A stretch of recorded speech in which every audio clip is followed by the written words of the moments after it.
Hello everyone. आज हम start कर रहे हैं नया chapter number 5। Very important chapter, very important और बहुत इजी है। चैप्टर 5 का नाम है समांतर श्रेणियां। समांतर श्रेणियां ये चैप्टर का नाम है। समांतर श्रेणी को हम एपी भी कहते हैं। एपी, ए का मतलब अर्थमेटिक, पी का मतलब प्रोग्रेशन। तो चैप्टर 5 है हमारा समांतर श्रेणियां, या आप कहें अर्थमेटिक प्रोग्रेशन, या हम इसको बहुत बार बस एपी ही कहेंगे। एपी। अब इसका मतलब क्या है, किसकी बात की जा रही है इस चैप्टर में, पहले हम ये देखते हैं। देखिए, चैप्टर का नाम है समांतर श्रेणी। तो ये जो श्रेणी है ये क्या होती है? श्रेणी का मतलब होता है सीक्वेंस,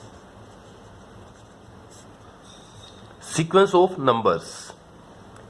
किसी संख्याओं की श्रेणी कुछ भी हो सकती है, कुछ भी आप कहें। जैसे मान लीजिए आपने अपनी क्लास के कुछ 10 बच्चों के या 20 बच्चों के वेट पूछे कि कितने भार हैं उनके, और उनको आप लिखते गए। जो रोल नंबर 1 है, जो पहला बच्चा है, उसका आपने भार देखा, जो वेट देखा, वो वेट आया उसका 40 किलो। दूसरे बच्चे का आया 30 किलो, फिर 28 किलो, फिर 35 किलो, फिर 39 किलो, फिर 23 किलो, और ऐसे ऐसे मान लीजिए अगर 20 बच्चे हैं तो ये एक श्रेणी बन जाएगी, और इस श्रेणी के अंदर 20 पद आ जाएंगे। इन्हें बोलते हैं पद। 23 है, किसी का मान लीजिए भार 25 है, किसी का फिर दोबारा 40 आ सकता है, किसी का 43 आ सकता है, किसी का 27 है, और मान लीजिए इतने ही पद हैं, इतने बच्चे हैं। मान लीजिए यहां जाकर रुक गया। इतने बच्चों के भार मैंने नोट कर लिए, और ये लास्ट, ये हो गया आपका अंतिम पद। श्रेणी के अंदर एक इंपॉर्टेंट बात है कि जो ये पद लिखे हैं इनको आप अपनी मर्जी से आगे पीछे नहीं कर सकते।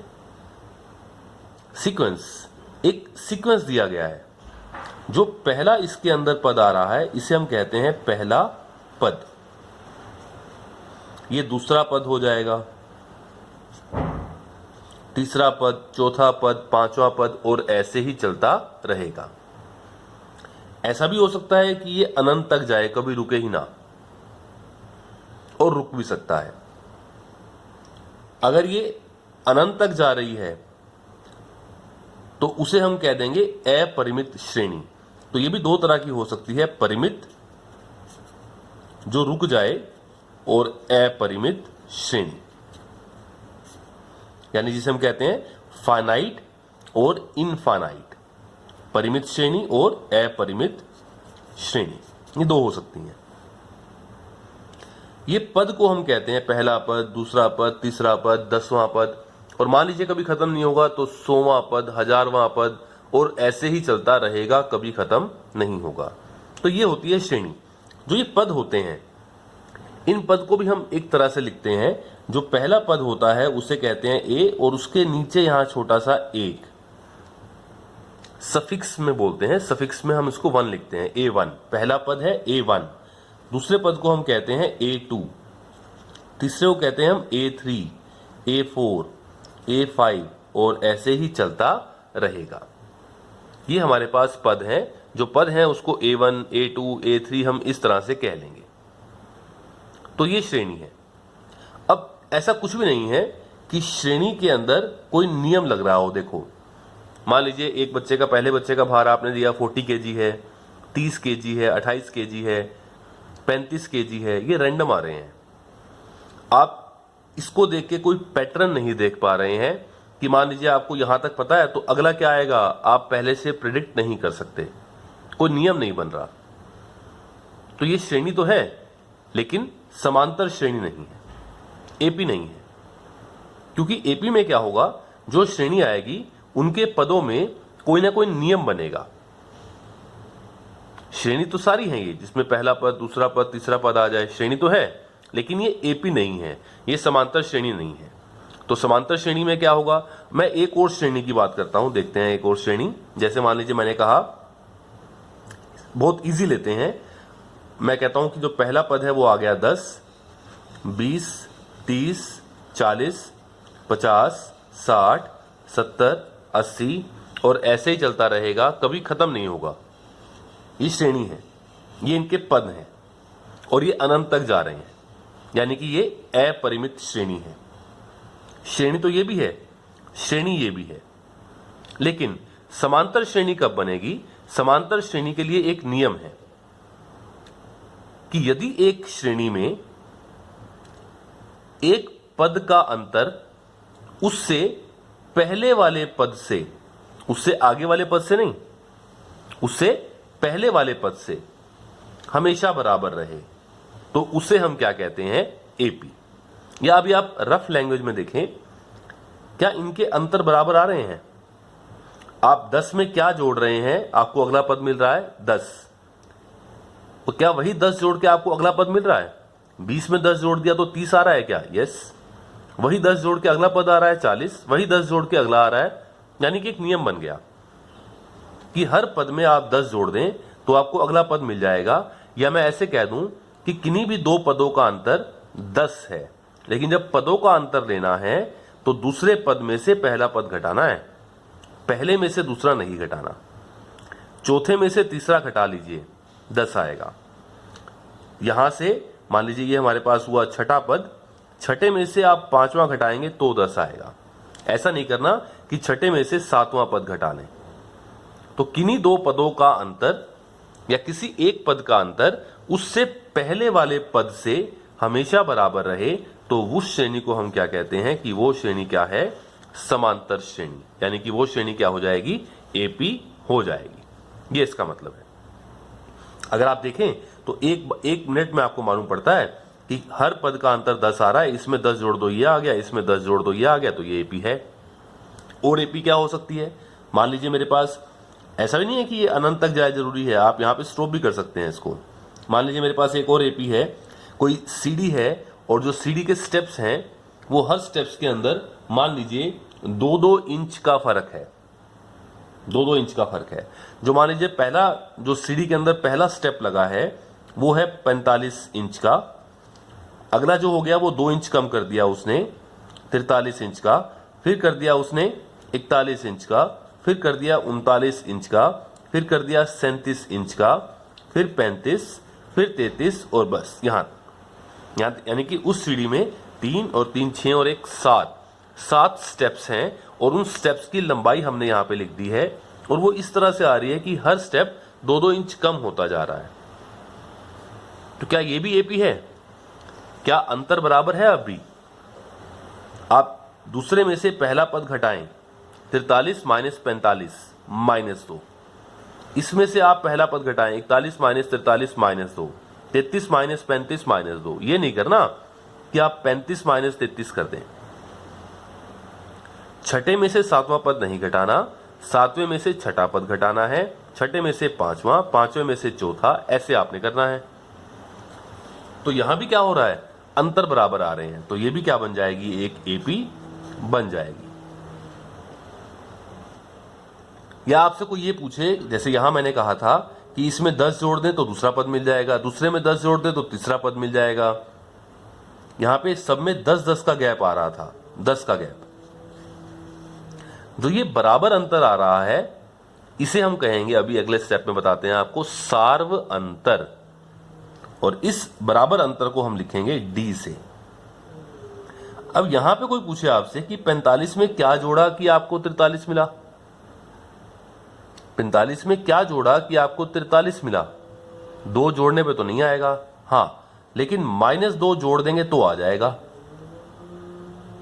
आप 45 में -2 जोड़ दें 43 आ गया, 43 में -2 जोड़ दें 41 आ गया, 41 में -2 जोड़ दें 39 आ गया। यानी कि इन सब का जो अंतर आ रहा है, किसी एक पद में से उससे पहले वाला पद घटाएं तो 2 नहीं आ रहा, -2 आ रहा है। तो ये जो बराबर बराबर अंतर है, इस एपी के लिए जो डी बनेगा आपका वो कितना हो जाएगा? -2। तो ये एपी की परिभाषा हुई कि ये तो श्रेणी है, कोई भी हर श्रेणी को एपी नहीं कहेंगे, उस श्रेणी को एपी कहा जाएगा। ये भी श्रेणी है, ये भी श्रेणी है, ये भी श्रेणी है, तीनों ही श्रेणी है, सीक्वेंस है, ये भी है, ये भी है और ये भी है। लेकिन हर श्रेणी को एपी नहीं कहेंगे। एपी किसे कहेंगे? जिस श्रेणी में एक पद का अंतर उससे पहले वाले पद से हमेशा बराबर रहे, उस श्रेणी को आप क्या कहते हैं? एपी। ये परिभाषा भी है किसकी? समांतर श्रेणी की। तो समांतर श्रेणी की परिभाषा क्या हुई? समांतर श्रेणी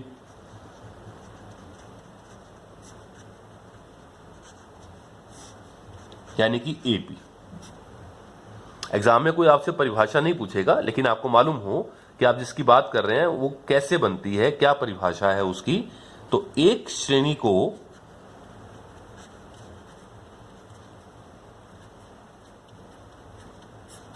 समांतर श्रेणी यानी कि एपी कहते हैं। कब कहते हैं? यदि इसमें एक पद का अंतर उससे पहले वाले पद, एक पद का अंतर उससे पहले वाले पद से सदा समान रहे। यह परिभाषा है। एक श्रेणी को समांतर श्रेणी कब कहते हैं? यदि इसमें एक पद का अंतर, किसी भी एक पद का अंतर उससे पहले वाले पद से हमेशा, हर स्टेप के लिए, हर पद के लिए बराबर रहे, तो उसे हम क्या कहते हैं? एपी। और ये जो समान अंतर आता है, ये जो बराबर बराबर अंतर आएगा, इस समान अंतर को हम क्या कहेंगे? उस एपी का सार्व अंतर। सार्व अंतर, सार्व अंतर का मतलब इंग्लिश में होता है कॉमन डिफरेंस। और डिफरेंस है, डिफरेंस को हम किससे लिखते हैं? डी से। तो जो सार्व अंतर आएगा उसे हम क्या कहेंगे? डी कहेंगे। अच्छा, इसका मतलब क्या हुआ? मान लीजिए मेरे पास कोई श्रेणी है, मैं जनरल बात कर रहा हूं कि मान लीजिए मेरे पास कोई श्रेणी है, पहला पद है A1, दूसरा पद है A2, A3, A4, A5, A6, A7 और ऐसे ही अपरिमित श्रेणी है। अभी ये श्रेणी है, मैंने ये नहीं कहा कि ये एपी है, ये श्रेणी है। तो इस श्रेणी को आप एपी कब कहेंगे? यह एपी होगी यदि क्या हो जाए? किसी भी पद का अंतर उससे पहले वाले पद से बराबर रहे। अब पहले पद A1 का अंतर इससे पहले वाले पद से लेना, लेकिन इससे पहले वाला पद तो कोई है नहीं, तो पहला अंतर क्या देखा जाएगा कि A2 का अंतर इससे पहले वाले पद A1 से, यानी कि A2 माइनस A1, या तीसरे का अंतर दूसरे पद से लें, ये बराबर रहने चाहिए, या चौथे पद का अंतर तीसरे पद से लें, A4 माइनस A3, या पांचवें का अंतर चौथे से लें, A5 माइनस A4, या छठे का अंतर पांचवें से ले, A6 माइनस A5, और ये सभी के सभी ऐसे आगे भी A7 माइनस A6, कहीं रास्ते में A10 आएगा। अच्छा चलिए, ऐसे चलता रहेगा, रास्ते में एक पद आएगा nवां पद, n का मान कुछ भी हो सकता है। ये जर्नल हमारे पास क्या बनेगी?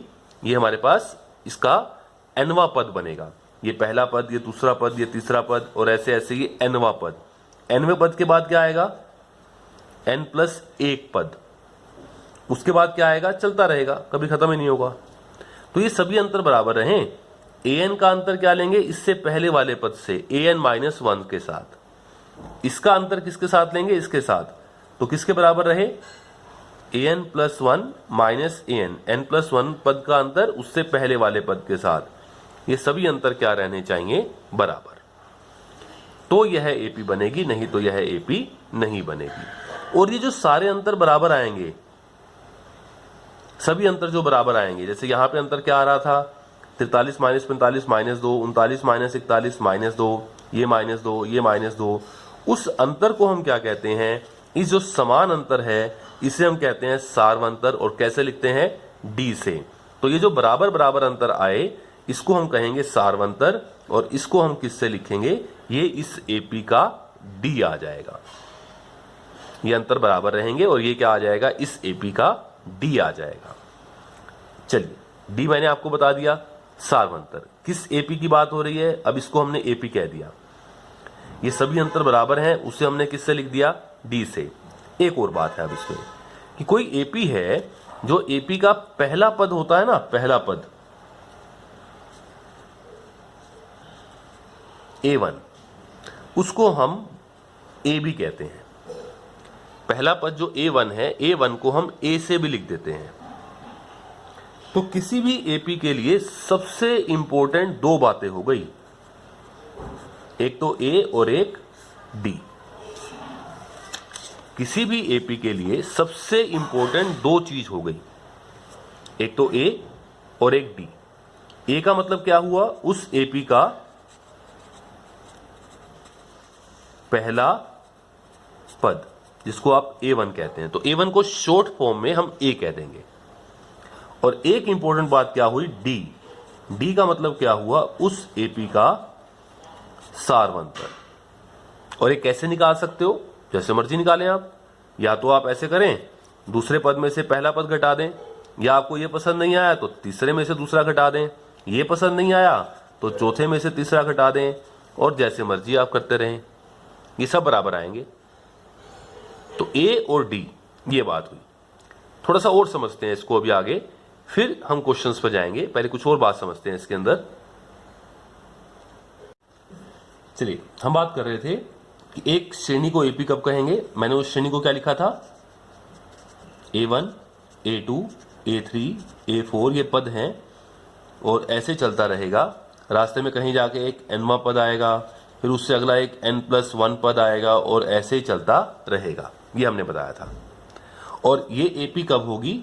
यदि अंतर बराबर रहेंगे, यानी कि A2 - A1 बराबर है A3 - A2 बराबर, चौथे में से तीसरा पद घटाएं A4 - A3, ये सब बराबर आएंगे।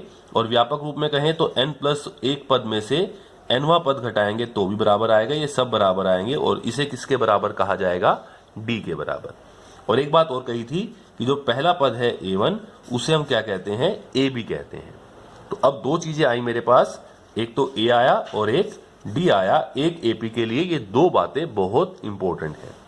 ऐसा भी कहते हैं हम तो कि अगर आपको एक एपी की ये दो चीजें पता हैं, एक तो A पता है यानी कि पहला पद, और एक सार्वंतर पता है यानी कि D, तो आप सारी की सारी एपी के बारे में बात कर सकते हैं। आपको सारी एपी पता है।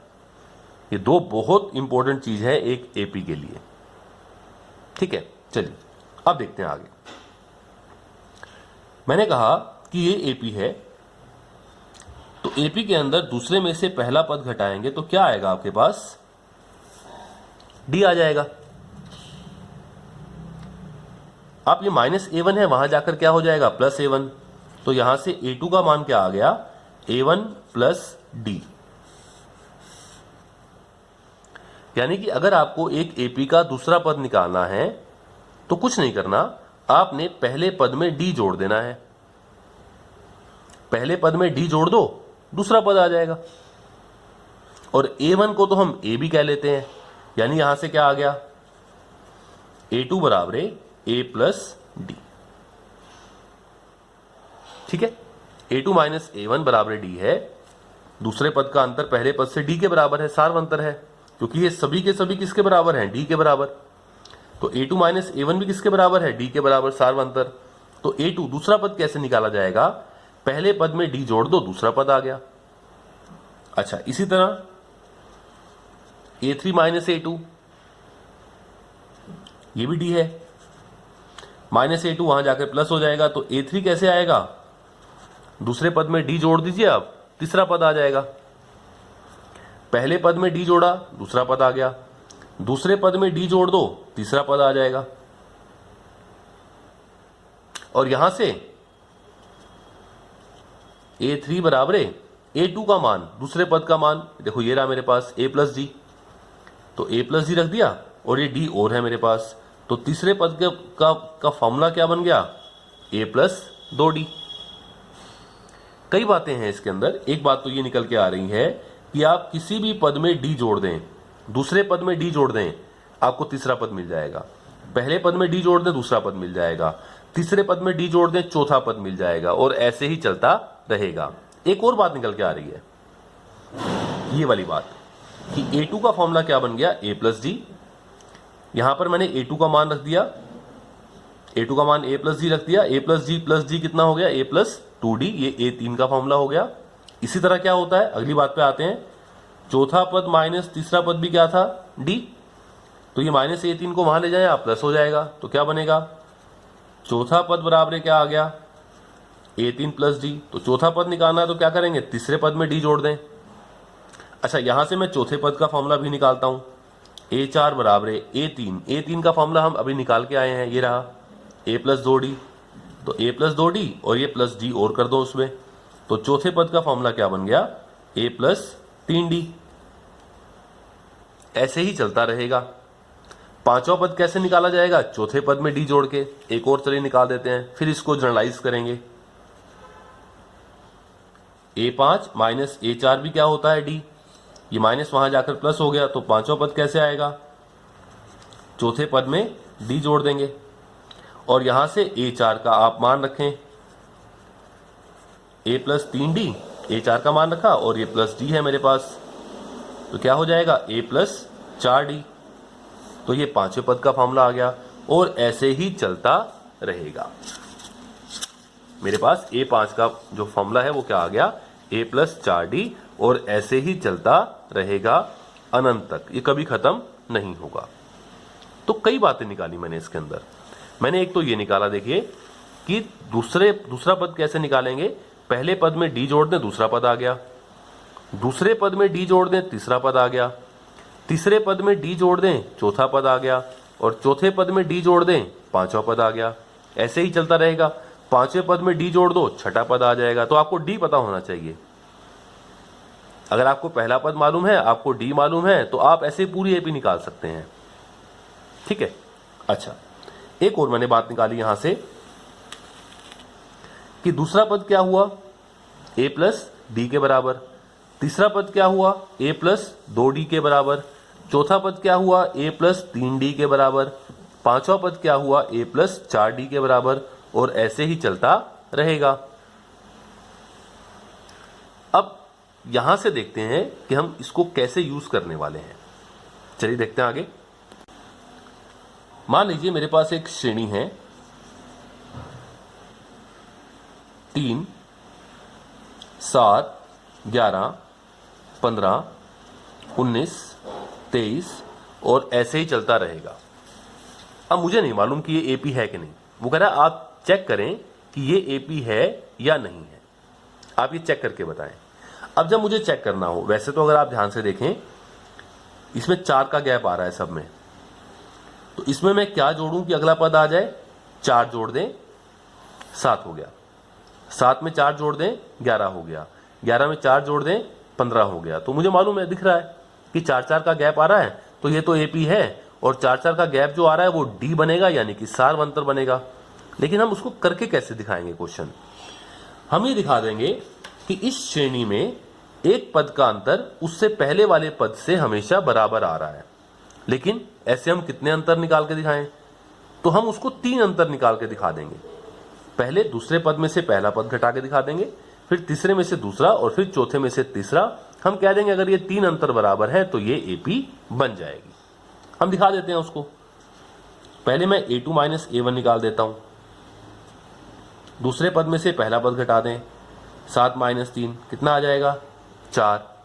फिर तीसरा पद माइनस दूसरा पद निकाल दें, 11 माइनस 7 ये भी कितना आ जाएगा, 4। फिर चौथा पद माइनस तीसरा पद निकाल दें, 15 माइनस 11 ये भी क्या आ गया, 4। क्या ये तीनों अंतर बराबर आ गए? और ऐसे आगे भी आते रहेंगे, फिर हम मान लेते हैं इस बात को, लेकिन 3 हम चेक कर देंगे। तो क्योंकि तीनों अंतर बराबर आ गए तो हम कह देंगे यह एपी है। और यदि यह एपी है तो ये जो बराबर बराबर अंतर आ रहे हैं ये क्या बन जाएगा, उस एपी का सार्व अंतर।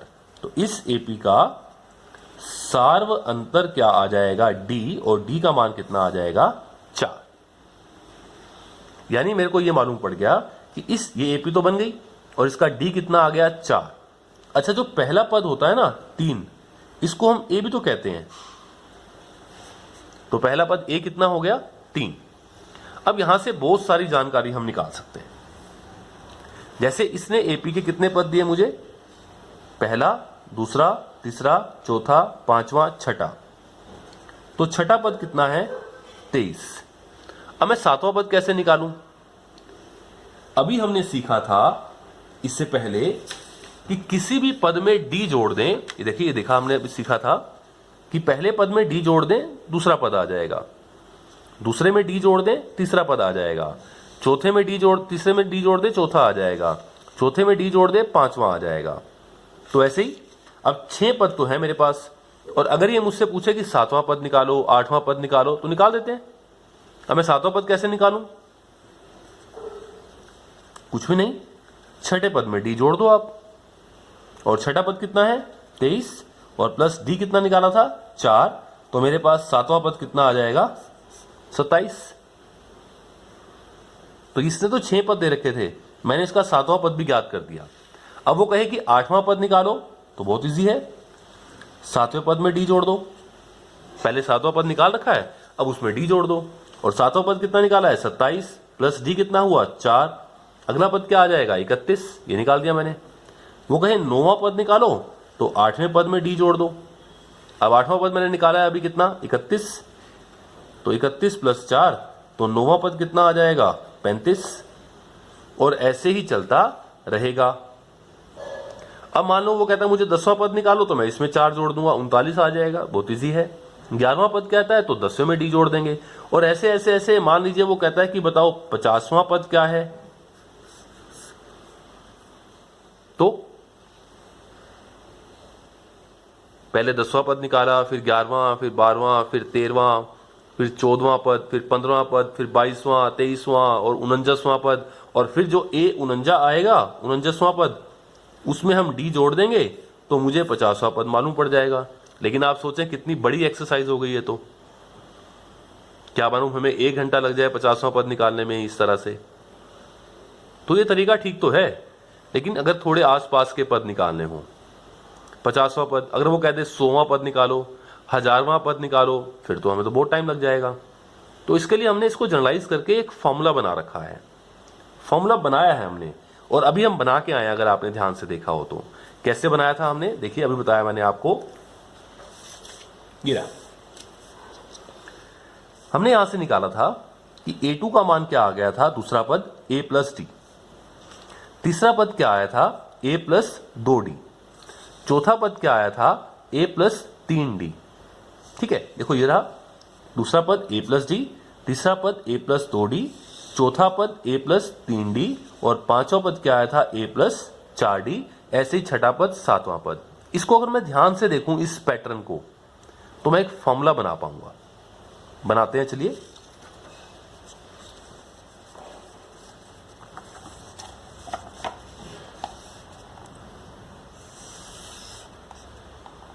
मैंने क्या बताया था अभी? पहला पद क्या था? A1 को हम क्या लिखा? A लिखा। दूसरा पद मैंने अभी निकाला, वो क्या आया? पहले पद में D जोड़ दो, A प्लस डी। ऐसे किया ना हमने, पहले पद A में D जोड़ दिया, दूसरा पद आ गया। तीसरा पद क्या निकाला था? दूसरे पद में D जोड़ दो, इसमें एक D और जोड़ दो, तो क्या बन जाएगा? D प्लस डी क्या हो जाएगा? 2D। चौथा पद कैसे निकालेंगे? इसमें D जोड़ दो तीसरे पद में, इसमें एक D और जोड़ेंगे तो क्या बन जाएगा? A plus 3D। पांचवा पद कैसे निकालेंगे? इसमें एक D और जोड़ दो, A प्लस 4D। और ऐसे ही चलता रहेगा। अब ध्यान से देखें, अगर आपको तीसरा पद निकालना है तो सब में क्या आ रहा है? देखो सब में A प्लस आ रहा है। ये जो पहला पद A है, इसको अगर मैं लिखूं तो A प्लस 0D कह सकता हूं, क्योंकि उसमें D नहीं है। सब में आ रहा है A plus A plus A plus A plus. तो मैं अगर इसका ऐसे ही चलता रहेगा, nवां पद निकालूं, nवां पद, n का मान जो रखेंगे वो पद आ जाएगा। हर एक में क्या हो रहा है? सब में क्या हो रहा है? A plus something, A plus something, A plus something. तो nवें पद में भी क्या आएगा? A plus. अब जब पांचवा पद है तो प्लस 5D नहीं है, इससे एक कम 4D है। अगर चौथा पद है तो 4D नहीं है, 4 में से एक कम करके 3D है। दूसरा पद है तो 2D नहीं है, 1D है।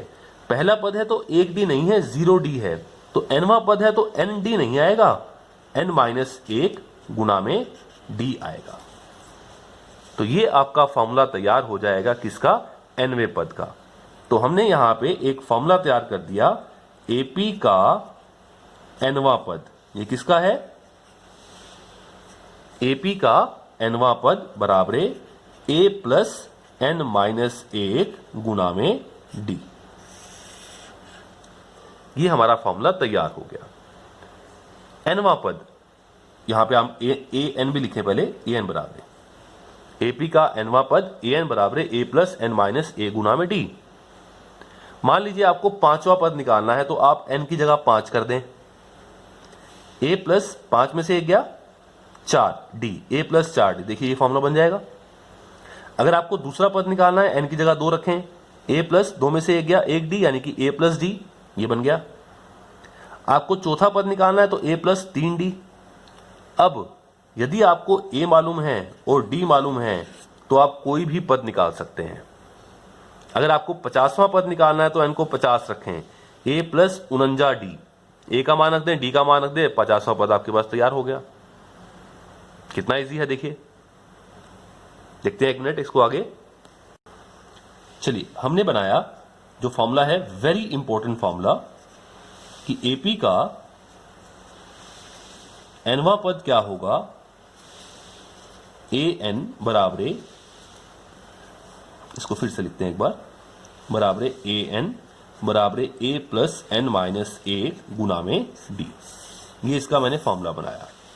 यूज कैसे करेंगे, यूज बहुत है इसका। मान लीजिए मुझे AP का 10वां पद निकालना है, तो A 10 क्या बनेगा, n को 10 रख दें तो A प्लस 10D नहीं आएगा, 10 में से 1 कम करना पड़ेगा, 9D। आपको AP का 50वां पद निकालना है तो A प्लस 49D, 50 माइनस 1 49 हो गया, n को 50 कर दें। आपको AP का 70वां पद निकालना है तो 70 कर दें, 70 में से 1 गया 69, तो A प्लस 69D। ऐसे आप कोई भी पद निकाल सकते हैं, आपको कोई प्रॉब्लम ही नहीं है। जैसे अभी हम कर रहे थे, अभी हमने किस एग्जाम्पल की बात की थी,